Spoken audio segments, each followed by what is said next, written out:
You just bought a handheld radio, and you're about 10 clicks away from turning it into a $200 drawer full of parts you'll never use. Bigger antenna, random shoulder mic, mystery battery pack, some programming cable a forum told you that you need, and after all that, the mic still sounds bad, the battery still dies, and inside your truck, the radio still barely works better than it did before.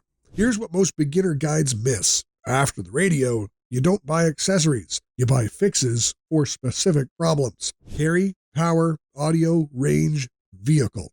5 problems, 1 upgrade path that keeps you from overspending. And I'll walk you through it in order. Quick frame before we start. For most beginners, build this around GMRS. You still need a license to transmit legally, but there's no exam. And 1 license covers your immediate family. Ham radio is great if you want the hobby and you're willing to take the technician test. For family, camping, trail, neighborhood, and backup comms, GMRS is the simpler first path. And if you already own a handheld, don't panic. Keep it. I'll show you how accessories matter based on how you actually use it. Start with what goes in the box first. The minimum useful setup is not buy every accessory. It's a charged radio, a simple carry option, and the stock antenna, until you actually know why you'd swap it. If you're still picking the radio, the Baofeng UV5G Plus is the cheap beginner baseline. It's GMRS focused, has a 2500 milliamp hour USB-C battery, NOAA weather receive, chirp programming support, and it sidesteps the classic UV5R legal confusion trap that catches new buyers. Add a basic K-port shoulder mic later, only if you actually clip the radio to a bag, belt, jacket, or vest. If it mostly lives on a desk or in a glove box, skip it for now. The downside is that this is still a budget radio. It's what I'd buy to learn on, not what I'd trust for daily abuse or a serious emergency kit. But for getting started without overbuying, it's the right kind of cheap. Now, if this radio is going with you every day, the budget option runs out of trust fast. For everyday carry, build around the Oshun KG S88G Plus with a spare BLO 021 battery. This is the make it easy to carry, hard to forget setup. Use the included belt clip or wrist strap. Add the spare battery, keep the stock antenna at first. That last part matters. A long antenna helps in some situations, but for everyday carry, it snags on bags, flops around, stresses the connector, and makes the radio annoying enough that you stop carrying it. The radio you leave at home has 0 range.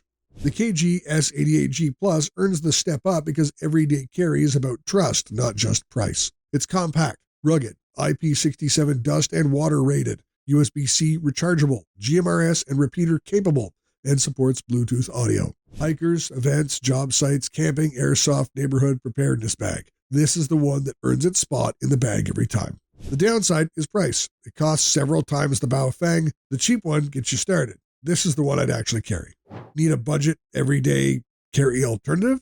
Look at the Tide Radio TD-H3. But grab the GMRS version because the listings can get confusing fast. Next, emergency backup is a different problem entirely, and the gear most people buy for it is the wrong gear. For emergency or backup use, build around the Oshun KG935G Plus, a USB-C spare battery, the Oshun AA battery case, a small zip case, and a printed channel card. The emergency accessory that matters most isn't a giant antenna. It's power. Rechargeable for normal use. A spare charged battery for when the first one dies, and the AA case as a fallback, because common AA's are easier to find when nothing else is convenient. The KG935G Plus fits this role because it has a larger, easier to read screen, GMRS and repeater capability, NOAA weather alerts, IP66 weather sealing, and a 2600 mAh battery that charges over USB-C directly on the battery. Then add the boring thing nobody actually does. Print a channel card, family channel, neighborhood channel, local repeater notes if you're licensed for them, NOAA notes, any tones you actually understand. In an emergency, you don't want to be scrolling menus trying to remember what you programmed 6 months ago. The downside is maintenance. Emergency gear gets ignored, so charge it, label it, test it every few months, or it's a paperweight when you need it. If you're on the ham path, the Yaesu FT60R is the classic alternative. For premium backcountry use, the Rocky Talkie Expedition is solid, but that's a different buyer than a normal GMRS beginner. Now let's talk range, because this is where beginners burn the money most. For more range, split the problem in 2. walking around range, and fixed position range. For walking around, the answer is the Oshan KG935G Plus with the Nagoya NA771G GMRS antenna. The keyword is GMRS. Don't grab a popular ham antenna just because it has 1,000 reviews. Match the antenna to the service and the connector. For Oshan GMRS handhelds, you want the SMA female version.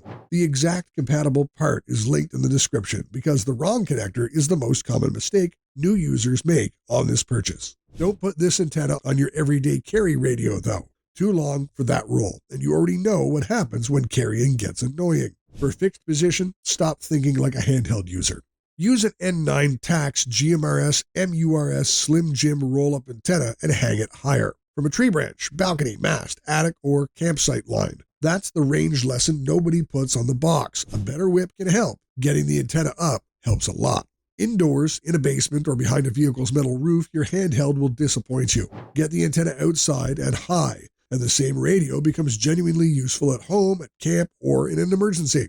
The downside is that a roll-up isn't pocket gear. It needs a place to hang and coax back to the radio.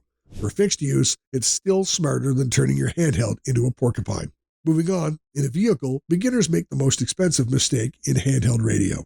For occasional vehicle use, build around the KG935G Plus, a Nagoya UT72G magnetic GMRS antenna, an Oshan battery eliminator, a mobile-style speaker mic, and a short, flexible SMA pigtail. In a vehicle, the roof antenna matters more than the handheld itself.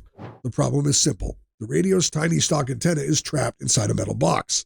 Get a GMRS mag mount on the steel roof. Use the flexible pigtail so the coax doesn't stress the antenna jack. Run the battery eliminator off vehicle power and use the mic so you're not handling the whole radio while driving. That fixes the real vehicle problems: antenna placement, battery life, and one-hand usability. The downside is clutter. Once you add the antenna cable, power cable, mic, adapter, and somewhere to hold the radio, it stops feeling like a clean handheld setup. Occasional vehicle use?